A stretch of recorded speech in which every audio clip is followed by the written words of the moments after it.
Hello everyone, I'm Dr. Pooja, your own physiology faculty. Recently, I was reading an Indian author book. I cannot take the name, and in that, I found out that positive feedback mechanism is also known as vicious cycle. Now, please remember, students especially, there is a difference between a vicious cycle and a positive feedback mechanism. When we learn physiology, we talk about the functions, right? And we do not talk about the dysfunction.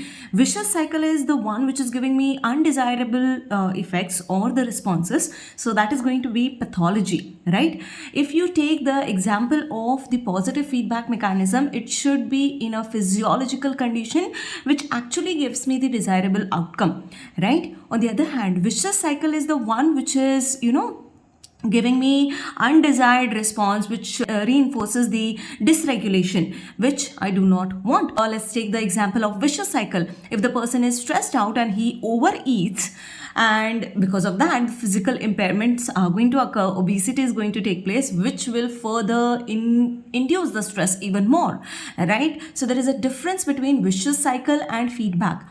No standard book says that the positive feedback mechanism is a vicious cycle. There is a difference between those. Vicious cycle usually is pathological.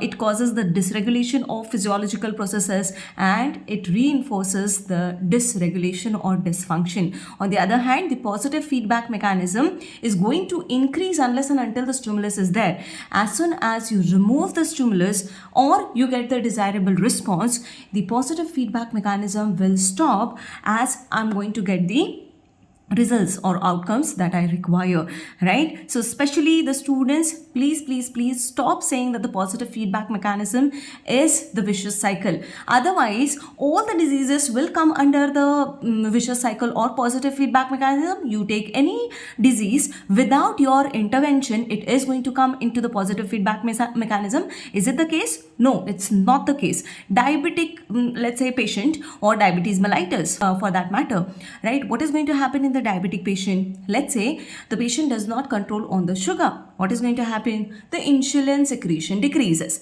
If the patient continues taking more sugar, what is going to happen? Of course, there will be receptor internalization which is going to take place, which is going to decrease the insulin even more. Take hypertension. What is going to happen in the hypertension? If the patient does not control the salt or does not do the exercise, does not do the lifestyle modification or does not take any pharmaceutical intervention for that matter, what is going to happen? The baroreceptors are going to adapt to the new normal, right? So you take any example of the disease without any intervention, it is going to come under the vicious cycle, but that does not mean it is the example of positive feedback mechanism, right? So both the things are different.